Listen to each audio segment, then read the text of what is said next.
मेरे प्यारे दोस्तों, तबरेज और सना दोनों मियां बीवी का बहुत दिनों से अदालत में मुकदमा चल रहा था। लेकिन आज वो घड़ी थी जब दोनों का तलाक होना था। लेकिन जज साहब ने जब सना से पूछा, सना बेटा बताओ तुम क्या चाहती हो, तुम्हारा क्या फैसला है? तलाक से पहले तुम्हारा किसी चीज का कोई मुतालबा है, तुम्हारी कोई मांग है? अगर कुछ कहना चाहती हो तो बताओ, क्योंकि तुमने ही अपने पति तबरेज पर मुकदमा किया था कि तुम्हें तलाक चाहिए, और तुम्हारे इस फैसले को तबरेज कबूल भी कर चुका है कि वो भी तुमसे अलग होना चाहता है। अब तुम बताओ तुम्हारा फैसला क्या है, यानी तुम क्या चाहती हो? इस पर सना ने कहा, सर मुझे एक रात अपने शौहर के साथ गुजारनी है, मतलब एक रात मुझे अपने शौहर के साथ सोना है। इस पर तबरेज ने एकदम से कहा, सर मैं तो इसके साथ एक मिनट भी नहीं रहना चाहता, क्योंकि वो महीने का खर्चा देते और इल्जाम सहते परेशान हो चुका था। इस बात पर जज सब हैरान रह गए। इस पर सना ने जज साहब से मिन्नतें की और गुजारिश की। इस पर जज साहब को गुस्सा आ गया और उनके मन में अचानक ये बात चलने लगी, क्योंकि जज साहब ने इतनी लंबी नौकरी करने के दौरान ऐसी लड़की को नहीं देखा था जो खुद अपने तलाक के लिए मुकदमा करती है, और वही लड़की फिर आज अदालत में कहती है कि मुझे एक रात अपने शौहर के साथ गुजारनी है, मैं अपने मियां के साथ एक रात एक बेड पर उनकी गोद में सोना चाहती हूं। सब सोचने लगे कि शायद इस लड़की की दिमागी हालत सही नहीं है। जज साहब को भी थोड़ा सा गुस्सा आता है, लेकिन उसके बाद उस गुस्से में जज साहब ने उस लड़की के साथ जो किया, इस बात को सुनकर आप हैरान रह जाएंगे। आखिर वो लड़की क्या चाहती थी? आखिर वो क्यों चाहती थी कि मैं अपने शौहर के साथ एक रात गुजारूं, जबकि उसको आज ही तलाक होना है? आखिर वो ऐसा क्यों चाहती है? ये वीडियो आखिर तक देखकर आप जरूर सोचेंगे कि क्या ऐसा भी हो सकता है। ये कहानी है उत्तर प्रदेश के तबरेज और उसकी बीवी सन्ना की। तबरेज और सन्ना का आज तलाक होना था और दोनों अपने घर वालों के साथ जज साहब के सामने अदालत में पहुंचते हैं। तो जज साहब ने दोनों से बारी बारी से पहले तो तबरेज से पूछा कि तबरेज पहले तुम बताओ कि तुम्हें तलाक से कोई दिक्कत तो नहीं, तुम तलाक देना चाहते हो या नहीं? इस बात पर तबरेज ने सिर हिलाते हुए हां कर दी और साफ लफ्जों में कहा, जज साहब मुझे तलाक चाहिए, मैं किसी भी हाल में सन्ना के साथ नहीं रहना चाहता, हर हाल में मैं सन्ना से छुटकारा चाहता हूं, मुझे नहीं रहना इसके साथ। अब जज साहब सन्ना की तरफ मुतवज्जह हुए और सन्ना से पूछा कि बेटा आपको क्या करना है? सना आपको इस तलाक से तो कोई दिक्कत नहीं? तो सना कहती है, जज साहब मैं भी तलाक लेना चाहती हूं, मैं इनके साथ नहीं रहना चाहती, लेकिन हमेशा के लिए अलग होने से पहले मैं एक रात अपने शौहर तबरेज के साथ गुजराना चाहती हूं। मतलब ये है कि एक रात मैं इनके साथ एक ही कमरे में एक ही बेड पर सोना चाहती हूं, क्योंकि जज साहब ये मुझसे बहुत गुस्सा है, ये मेरे साथ नहीं रहना चाहते, लेकिन अगर आप इसका हुक्म देंगे तो ये मेरे साथ एक रात गुजार लेंगे। जैसे ही सना ने ये बात कही और जज साहब और जैसे ही ये बात सुनी तो हैरान रह गए। जज साहब शुरू में तो थोड़ा गुस्सा करते हैं, लेकिन इसके बाद वो सोचने लगे कि आखिर इसकी क्या वजह है।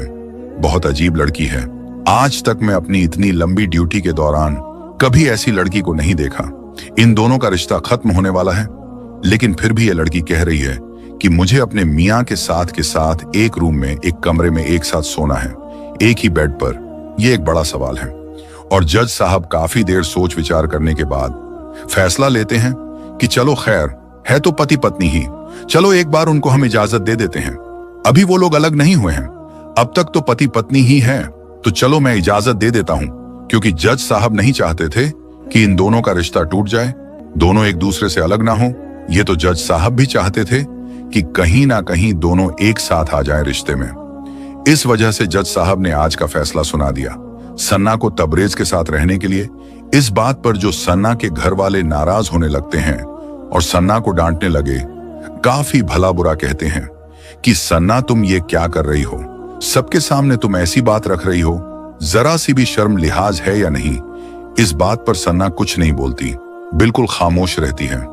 लेकिन जज साहब ने वहां पर सन्ना के घर वालों को डांटा और कहा, कोई बात नहीं, ये अपने मियां के साथ ही तो रहना चाह रही है, और अभी ये दोनों महरम हैं और मियां बीवी हैं, दोनों का तलाक नहीं हुआ है अभी, ये लोग हस्बैंड वाइफ अभी भी हैं। तो इस नाते अगर वो ये बोल रही है कि मुझे अपने मियां के साथ, मुझे अपने तबरेज के साथ सोना है, एक बेड पर एक कमरे में, तो इसमें किसी को कोई दिक्कत नहीं होनी चाहिए। जज साहब इस बात की इजाजत दोनों को दे देते हैं। अदालत का वक्त खत्म होता है। दोनों के घर वाले बाहर निकलते हैं। इस बीच सना तबरेज के पास पहुंचती है। जैसे ही वो तबरेज के पास गई, तबरेज ने सना से कहा कि सना, ये क्या ड्रामा है? जब हमें अलग होना है, तुम्हारा रास्ता आज भी अलग है, कल भी अलग है, मेरा रास्ता भी अलग हो जाएगा। ऐसी हालत में तुम्हारी ये ख्वाहिश है कि तुम मेरे एक साथ एक रात बिताना चाहती हो। ये थोड़ा माजरा मेरी कुछ समझ में नहीं आया। इस बात पर सन्ना ने कहा, ज्यादा होशियार मत बनो। अभी भी तुम मेरे मियां हो और बीवी होने के नाते मेरा तुम्हारे ऊपर पूरा हक है कि मैं तुम्हारे साथ तन्हाई में रह सकती हूं। जब तक मैं तुम्हारी बीवी हूं तो मेरा पूरा हक है, समझे? और रात को मुझे जो करना है वो मैं करके रहूंगी, क्योंकि ये अदालत का फैसला है। तबरेज भी समझ रहा था कि चलो एक रात का ही तो मसला है, फिर इसे कौन मुंह लगाएगा। कल के बाद फिर हम दोनों हमेशा के लिए अलग अलग हो जाएंगे। सन्ना का रास्ता अलग और मेरा रास्ता अलग हो जाएगा। इस बात को सोचकर तबरेज भी कह देता है, चलो ठीक है, मैं तैयार हूं, लेकिन मैं तुम्हें अपने घर नहीं लेकर जाऊंगा। इसके बाद सना ने कहा, देखो जी, एक तरीका है। वो तरीका ये है कि ना तो आज की रात मैं तुम्हारे घर में गुजारूंगी और ना ही मैं अपने घर पर तुम्हें बुलाऊंगी और ना मैं ससुराल जाऊंगी। जो आज की रात होगी, हम दोनों आज की रात किसी होटल में गुजारेंगे। और होटल कौन सा होगा, इसका फैसला मैं करूंगी और मैं तुमको फोन करके बता दूंगी कि कब तुम्हें आना है। और हाँ, तुम घबराना मत, होटल का बिल भी मैं ही भरूंगी। तबरेज बोला, ठीक है, जैसी तुम्हारी मर्जी। इसके बाद तबरेज भी अपने परिजनों के साथ अपने घर चला गया। इधर सना भी अपने घर वालों के साथ अपने घर चली गई। शाम के 6 बजे तबरेज के पास सना का फोन आया। उधर से सना ने सलाम किया। तबरेज ने सलाम का जवाब दिया। सना ने तबरेज को होटल का पता बता दिया। इस फला होटल में तुम्हें पहुंचना है और पूरी लोकेशन भेज दी। और उसके बाद बोलती है कि शाम 6 बजे तुम्हें इस होटल में आना है। सही वक्त पर तबरेज सना के बताए हुए होटल में पहुंच गया। होटल के उस कमरे में जाता है जिसमें सना ठहरी हुई थी। जब तबरेज कमरे के बाहर पहुंचा तो कमरा खुला हुआ था, लेकिन उस कमरे में देखकर वो हैरान रह गया कि उस कमरे में सना तो थी ही नहीं। उसके दिल में वसवसे आने लगे, कहीं अपने घर वालों के साथ मेरे खिलाफ कोई साजिश तो नहीं रच रही है। तरह तरह के सवाल उसके मन में आने लगे। ये खतरा उसके दिल में उथल पुथल भी मचाने लगा। थोड़ी देर वो उस कमरे में बैठा सोचता रहा। उसके कुछ ही देर बाद सना कमरे में आई, और आई ही नहीं बल्कि पूरी दुल्हन की तरह सज धज कर और लहंगा चुन्नी पहनकर पूरी दुल्हन बनकर उस कमरे में आई। उसे देखकर ऐसा लग रहा था जैसे कल ही उसकी शादी हुई हो। जैसे जैसे ही सना उस कमरे में पहुंची तो उसने अपने शौहर तबरेज को उसे बेड पर बैठा हुआ देखा। पहले तो कुछ देर खामोश रही, लेकिन थोड़ी देर बाद सना खुद ही तबरेज के पास पहुंची और उससे पूछा, मेरे सरताज कैसे हो? लेकिन उसकी बात को तबरेज ने नजरअंदाज कर दिया, क्योंकि तबरेज समझ रहा था कि यह सिर्फ एक चंद लम्हों की मुलाकात है। उसके बाद हमारा रिश्ता तो हमेशा हमेशा के लिए खत्म हो जाएगा, इसलिए इतनी सी देर का मिलना क्या मिलना हुआ। तबरेज को भी इस बात पूरा यकीन हो चुका था कि अब हमारा रिश्ता कल के बाद खत्म ही हो जाएगा, इसलिए तबरेज खामोश रहा, कोई जवाब नहीं देता। लेकिन सना बहुत ज्यादा खुश थी। कोई अजनबी आदमी सना को देखकर यह नहीं कह सकता था कि इस वक्त इन दोनों मियां बीवी में कोई अनबन हुई हो, लेकिन मामला इतना ज्यादा भयानक हो गया था और दोनों के रिश्ते के बीच में हालत इतनी नाजुक बन गई थी। इन दोनों के बीच की यह मामला तलाक तक पहुंच गया था। एक आम इंसान देखकर कभी इस बात को कबूल ही नहीं कर सकता था, क्योंकि सना इतनी ज्यादा खुश थी। लेकिन उधर उस कमरे में, लेकिन दूसरी तरफ तबरेज बिल्कुल नाखुश था। उसके चेहरे पर नाराजगी साफ साफ झलक रही थी। इसके बाद सना ने तबरेज से कहा कि तबरेज, मेरी ख्वाहिश है कि जिस तरह हमारी शुरुआत अच्छी हुई थी, शुरू में हमने 4-5 महीने जो लम्हे गुजारे थे, उसके बाद उन अच्छे दिनों को याद करके मैंने 4 साल कैसे गुजार लिए, इस बात का मुझे बिल्कुल भी पता नहीं चला। और जब भी मुझे तुम्हारी याद आती थी तो मैं उन 4 महीनों में जो हसीन लम्हे मैंने तुम्हारे साथ गुजारे थे, उस हसीन वक्त को याद करके मैंने 4 साल गुजार लिए। मैं चाहती हूं कि हम दोनों की जुदाई दुख भरी ना हो। तुम्हारी भी जिंदगी कल से अलग और आजाद हो जाएगी और हम भी अपनी जिंदगी जिएंगे। इसलिए मैं चाहती हूं कि आने वाली जिंदगी का जो वक्त है हम दोनों बस सिर्फ आज की रात इतनी खुशी से गुजार लें, एक दूसरे के साथ, जो कि हमारा आने वाला वक्त है। उन दोनों को हम इस रात को याद करके अच्छी तरह गुजार लें। मुझे कभी इस बात का एहसास ही ना हो कि तुम मेरे साथ नहीं हो। मैंने आज आपको इसलिए अकेले में बुलाया है। कुल मिलाकर सना का कहना यह था कि मैं आज पूरे रोमांटिक मूड में हूं। सना ने कहा, तबरेज, आज की शाम सिर्फ आपके नाम। आज आप मेरे साथ जो भी करना चाहो तुम्हारी मर्जी है। तबरेज भी कहीं ना कहीं सना के इन इरादों को समझ रहा था। उसके बाद पहली बार तबरेज बोला कि मैं समझता हूं लड़कियों की चालबाजी क्या होती है। मैं ये भी जानता हूं आज की लड़कियां क्या सोचती हैं। पहले तो मैं बहुत ज्यादा खराब था, लेकिन आज तुम ये सोच रही हो कि ऐसा कर लेने से मेरा इरादा बदल जाएगा और मैं तुम्हें तलाक नहीं दूंगा। ये तुम्हारी सबसे बड़ी भूल है, क्योंकि ये अदालत का फैसला था जो मैं तुम्हारे साथ रहने के लिए एक रात बिताने के लिए होटल में आया हूं। ये सुनते ही सना ने कहा, नहीं नहीं नहीं, ये मेरा इरादा बिल्कुल भी नहीं है। आप क्या सोच रहे हो कि तुम्हारे होटल के कमरे में आ जाने से मैं तुमसे तलाक नहीं लूंगी? तलाक तो मैं लूंगी ही लूंगी। इस तरह इन दोनों के बीच कहां सुनी की सी शक्ल हो गई। थोड़ी लड़ाई सी वहां पर होने लगी, क्योंकि सन्ना चाह रही थी कि तबरेज उसके पास आए, लेकिन तबरेज उससे बच रहा था। आखिरकार तंग होकर सना ही उसके पास गई। उसने तबरेज के कंधे पर हाथ रखा और कहने लगी, तबरेज, तुम्हें जो करना है करो। तुम मेरे ऊपर भरोसा करो या ना करो, मैं तुम्हें कुछ भी नहीं कहूंगी और इस बात का इल्जाम मैं बिल्कुल नहीं लगाऊंगी। तुमने मेरे साथ आज रात कुछ किया है। मैं तुम्हारी कसम खाकर कहती हूं कि आज तुम जो भी मेरे साथ करोगे, मैं इस बात का जिक्र कभी नहीं करूंगी और इस बात का कभी इल्जाम नहीं दूंगी। 4 साल के बाद फिर जब आप मिले थे तो आपने मेरे साथ कुछ किया था और इसके बाद फिर तलाक दे दिया था। इस बात का मैं बिल्कुल भी किसी से जिक्र नहीं करूंगी। अगर तुम्हें मेरे ऊपर एतमाद हो तो बिल्कुल आज तुम मेरे साथ पूरी तरीके से वो सब कुछ कर सकते हो। कहने मतलब ये है, सना पूरे मूड में थी। सना पूरी तरह तबरेज को ताल्लुक बनाने के लिए उकसा रही थी। तबरेज की पूरी हौसला अफजाई कर रही थी। तबरेज उसके लाख कहने के बाद भी कुछ करने के लिए तैयार नहीं हुआ और उसने साफ कह दिया कि तुम यहां अदालत से इजाजत लेकर सिर्फ इसलिए आई थी मेरे साथ रात बिताने के लिए कि तुम मेरे साथ अपनी आज की रात रंगीन कर सको। तो अगर तुम ये सोचकर आई थी तो मैं अभी चलता हूं। अब मैं यहां 1 मिनट भी नहीं रुकूंगा। मैं जा रहा हूं। मुझे नहीं रहना तुम्हारे पास। बस अब बातचीत का सिलसिला शुरू हो गया। तो इस बात पर सना ने कहा कि इसका मतलब आप हमसे मोहब्बत ही नहीं करते। आपने मेरे साथ जो कुछ अच्छे पल बिताए थे, वो 4 महीने का वो वक्त, क्या वो वक्त तुम्हें जरा भी याद नहीं आता?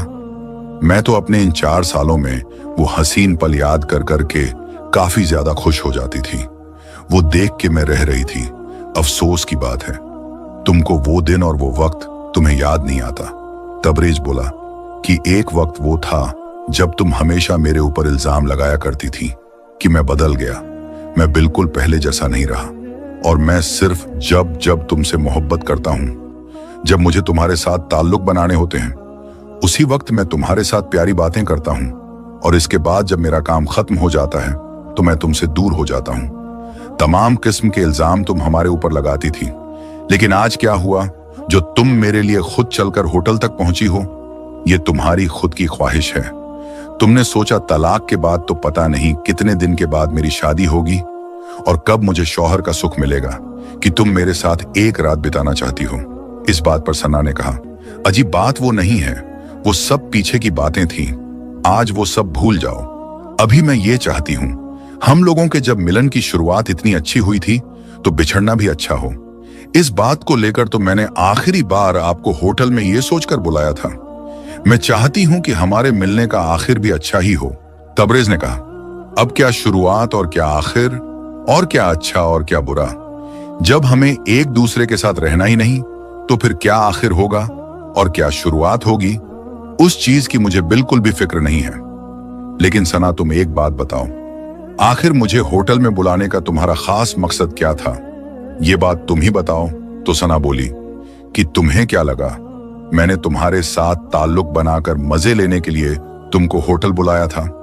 ऐसी कोई बात नहीं है और मैं बिल्कुल नहीं चाहती हूं कि तुम्हारे साथ उस तरह का कोई भी काम करूं। तो फिर इस बात पर तबरेज कहता है, तो फिर बताओ क्या चाहती हो तुम? तबरेज की इस बात पर सना ने बोलना शुरू किया, जब 6 महीने पहले तुम मुझे आखिरी बार अदालत में मिले थे, पहले उसके पहले की जो तुम्हारी बॉडी की बात थी, जो तुम्हारा बदन था और तुम्हारा चमकदार चेहरा था, आप काफी अच्छे दिखते थे। तुम्हारा शरीर तंदुरुस्त था, तुम हट्टे कट्टे दिखते थे। तुम्हारी पर्सनैलिटी इतनी अच्छी थी कि तुम्हें कोई भी औरत देखकर तुम्हारी तरफ माइल हो जाती। लेकिन आज की तुम्हारी हालत है, आखिर तुम इतना कैसे हार गए हैं, इतने कमजोर कैसे हो गए? तुम्हारी आंख बिल्कुल अंदर धंस गई और तुम्हारा चेहरे पर रौनक बिल्कुल खत्म हो गई। कुल मिलाकर कहने का मतलब यह है, पहले की हालत में तुम दिख ही नहीं रहे। आखिर क्या बात है?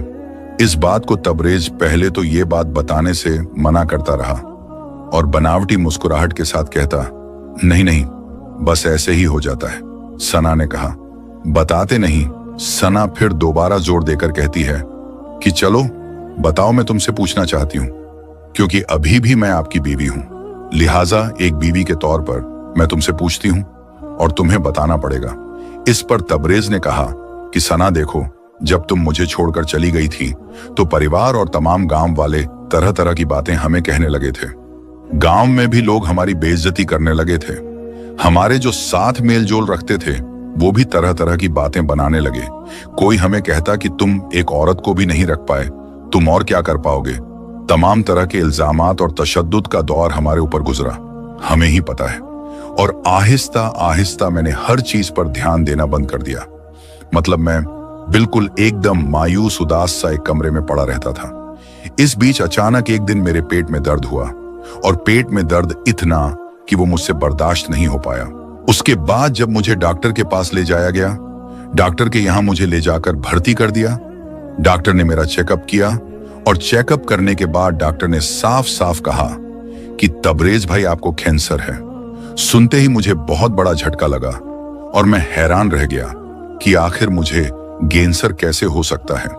तो इस बात पर डॉक्टर ने कहा कि कहीं ना कहीं आपकी लापरवाही की वजह से ये सब कुछ हुआ है। ये कैंसर एक ऐसी बीमारी है जो कि लाइलाज बीमारी है। कैंसर में थोड़ा सा अगर आदमी अपने ऊपर ध्यान दे तो थोड़ा उसकी रोकथाम हो सकती है, लेकिन पूरी तरह से अच्छी जिंदगी इंसान नहीं जी सकता है। उस तरह से एक कैंसर की बीमारी में इंसान ज्यादा नहीं जी सकता है। और हो सकता है ये सब सोचकर कि जब मेरी जिंदगी ही नहीं रहेगी, आने वाले 6 महीनों में मेरी कहानी खत्म हो जाएगी, और जब मैं मर जाऊंगा उसके बाद फिर तुम्हारा क्या होगा, तुम कहां रहोगी। इन तमाम तरह की बात का जवाब मुझे चाहिए था, और मैंने अपने आप से पूछा तो मेरे ज़मीर ने एक बात का जवाब दिया कि जब तुम ही नहीं रहोगे तो तुम्हारी बीवी क्या, और तुम्हारे बच्चे क्या, तुम्हारी जिंदगी क्या। आखिरकार मैंने फैसला किया कि मैं भी सना को तलाक दे दूंगा। हालांकि शुरुआत में हमारा ऐसा कोई इरादा नहीं था कि मैं तुम्हें तलाक दूं, लेकिन जब इस हालत से मैं गुजरा तो मैं तलाक दे ही दूंगा। मैं इस नतीजे पर पहुंच गया क्योंकि मैं नहीं चाहता था कि मेरी बीवी बेवा औरत बनकर किसी की मोहताज रहे, और तुम अपनी जिंदगी में जद्दोजहद करो आने वाले वक्त में, जिससे तुम्हें तमाम तरह के इल्जामात के दौर से गुजरना पड़ेगा, तुम्हें मुआशरे की नजरों में गिरना पड़े। इस बात का भी इल्जाम लगाया जाता है। कोई उसे मनहूस औरत कहता है, कोई कहता है कि जिंदा रहते उसका शौहर मर गया, यानी लोगों में उस औरत के खिलाफ जहर भरा जाता है। सब चीजों का असर तुम्हारे ऊपर ना हो, इन बातों को ध्यान में रखते हुए मैंने फैसला किया कि बीवी को तलाक देना है। ये बात सुनकर सना हैरान रह गई, पूरी तरह चौंक गई और कहने लगी कि इतनी बड़ी बात तुमने मुझे बताई क्यों नहीं? तुमने आज तक मुझसे क्यों छिपा कर रखा? काश अगर तुम पहले इस बात को बता देते तो शायद मैं तलाक का पेपर तुम्हारे पास भेजती ही नहीं। इस बात को लेकर बहुत गहरी सोच और सदमे में पड़ गई, गला भर आया और रोने लगी। तभी तबरेज उसको समझने लगा कि कोई बात नहीं सना, कल से तो तुम्हारी जिंदगी अलग हो जाएगी और मेरी जिंदगी अलग हो जाएगी। तुम फिक्र मत करो, मैं ये चाहता हूं तुम मुझसे खुश होकर कह दो कि मुझे तलाक दे दो, और उसके बाद तुम अपनी जिंदगी में आजाद हो जाओगी। तुम्हारे घर वाले तुम्हारी फिर से शादी करवा दे देंगे। उसके बाद तुम अपनी एक अच्छी जिंदगी जीना। मेरा क्या, मेरी तो चंद दिनों की जिंदगी है, इसीलिए मैं क्यों तुम्हारी जिंदगी में दखल दूं? क्योंकि मेरी तो जिंदगी ही नहीं बची है। आने वाले वक्त में मेरे जीने का कोई मकसद ही नहीं है, क्योंकि मुझे तो पता है कि मुझे चंद दिन ही जीना है। तो सना कहने लगी कि नहीं, मुझे मेरा मकसद मिल चुका है।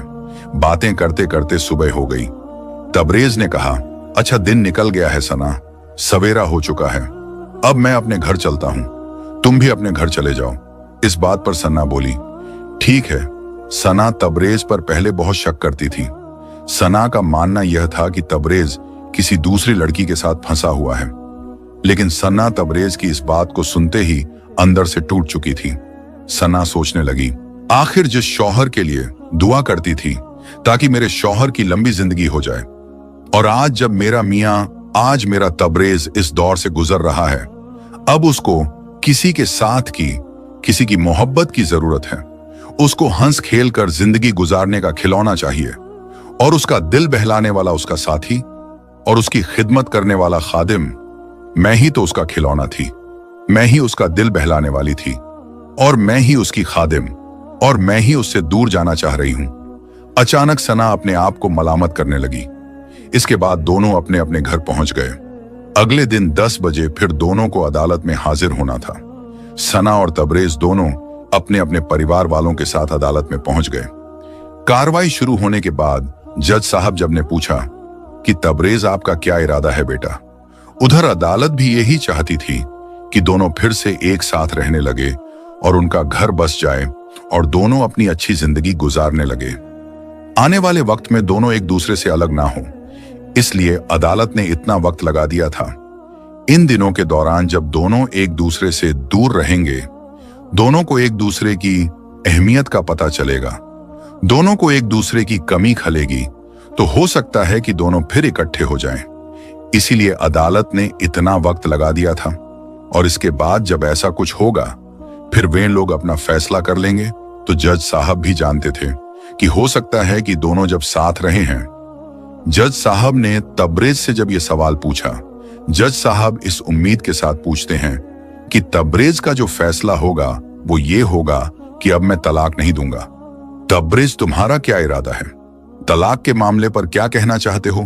तो तबरेज बोला, बोलना क्या है जज साहब, मैंने तो अपना फैसला कल भी सुनाया था और आज भी मैं सुना रहा हूं।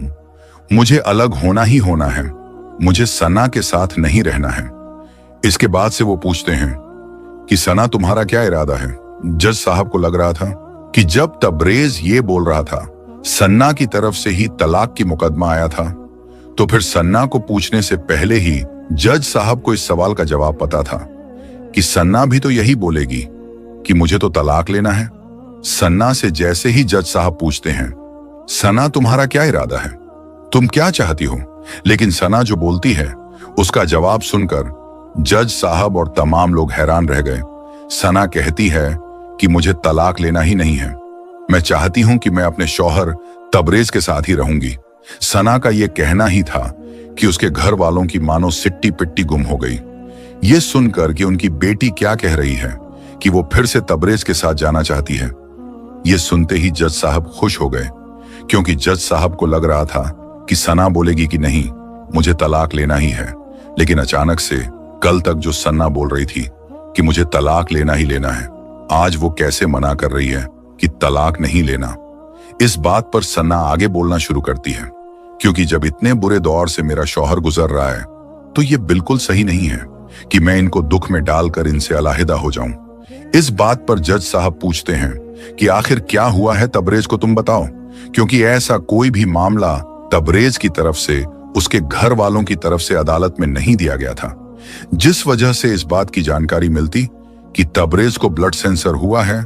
इस वजह से जज साहब भी इस बात से अनजान थे। फिर सना बताना शुरू करती है सारी रिपोर्ट जो कि सना ने होटल में वो तबरेज से ली थी, वो सारी रिपोर्ट दिखा दी। जज साहब जैसे ही सना के दिए हुए डॉक्टर की उस रिपोर्ट को देखते हैं, जज साहब हैरान रह गए। जज साहब उस रिपोर्ट को देखकर ये सोचने लगे कि इतनी बड़ी बीमारी से तबरेज गुजर रहा है, और इसके अलावा कोई भी दूसरी लड़की यहां पर होती तो खुशी खुशी से तलाक ले लेती। वो उसको खुशी खुशी छोड़कर चली जाती है, वो अपने रास्ते चली जाती, और उसके बाद भी सना तबरेज की होकर ही रहना चाहती है। तो वाकई सना आम लड़कियों से बिल्कुल अलग है, और जज साहब उसके इस फैसले की न सिर्फ तारीफ कर रहे थे बल्कि उसके इस फैसले को कबूल भी कर लिया। इसके बाद अदालत अपना फैसला सुनाती है कि सना तबरेज के साथ तबरेज के घर ही जाएगी। जैसे ही ये फैसला जज साहब सुनाते हैं, सना के घर वाले इस बात का एतराज करना शुरू कर देते हैं और अपनी बेटी सना को काफी भला बुरा कहते हैं। अदालत में सना के घर वाले काफी ज्यादा हल्ला गुल्ला मचाने लगते हैं, क्योंकि उनके घर वाले को यह उम्मीद नहीं थी। और जब सना के घर वालों को यह पता चला कि तबरेज इतनी बड़ी भयानक बीमारी से गुजर रहा है, तो सना को भी समझाने की कोशिश करने लगे कि सना, तबरेज अब चंद दिनों का मेहमान है। अब तबरेज की जिंदगी ज्यादा दिन की नहीं है, मुश्किल से 5 से 6 महीने हो सकती है। ऐसी हालत में तुम्हें इसके साथ रहना बिल्कुल भी ठीक नहीं है। अच्छा ये रहेगा कि तुम इसको छोड़ दो और हम तुम्हारी शादी कहीं और करा देंगे। इस बात को लेकर सना अपनी नाराजगी साफ जाहिर करती है और कहती है, बिल्कुल भी नहीं, मेरा शौहर इतनी बड़ी मुसीबत के दौर से गुजर रहा है। ऐसी हालत में मैं तबरेज को छोड़कर बिल्कुल अलग नहीं रह सकती। ये कहकर वो तबरेज का हाथ पकड़ लेती है, लेकिन तबरेज भी सना को मना करता है और अपने घर जाने की हिदायत करता है। कहता है, मेरी जिंदगी का कोई भरोसा नहीं है सना, तुम मेरे साथ आकर फिर क्यों अपनी जिंदगी बर्बाद करना चाहती हो। लेकिन सना साफ साफ कह देती है, मैंने आपके साथ निकाह किया है, साथ रहने के सपने देखे हैं। मैंने निकाह तुमसे अलग होने के लिए नहीं किया था। मैं अगर जिंदा रहूंगी तो तुम्हारे साथ ही रहूंगी और दुनिया की कोई पावर, दुनिया की कोई ताकत मुझे आपसे अलग नहीं कर सकती है। इसके बाद दोनों खुशी खुशी घर चले जाते हैं और जब सना तबरेज के घर पहुंची तो सना को देखकर तबरेज के घर वाले भी खुश हो जाते हैं। सना के इस फैसले पर तबरेज के घर वालों के दिल में सना की इज्जत बढ़ जाती है। तो दोस्तों, सना और तबरेज ने मोहब्बत की मिसाल कायम कर दी।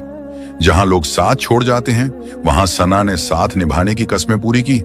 बीमारी के साए में भी उनकी मोहब्बत और मजबूत हो गई। इस कहानी से हमें यह सीखने को मिलता है कि सच्चा प्यार सिर्फ अच्छे वक्त का साथी नहीं होता, बल्कि मुश्किल हालात में भी साथ निभाना ही असली मोहब्बत और इंसानियत की पहचान है। तो दोस्तों, ये थी आज की वीडियो। पसंद आई हो तो लाइक करें, चैनल को सब्सक्राइब करें। शुक्रिया।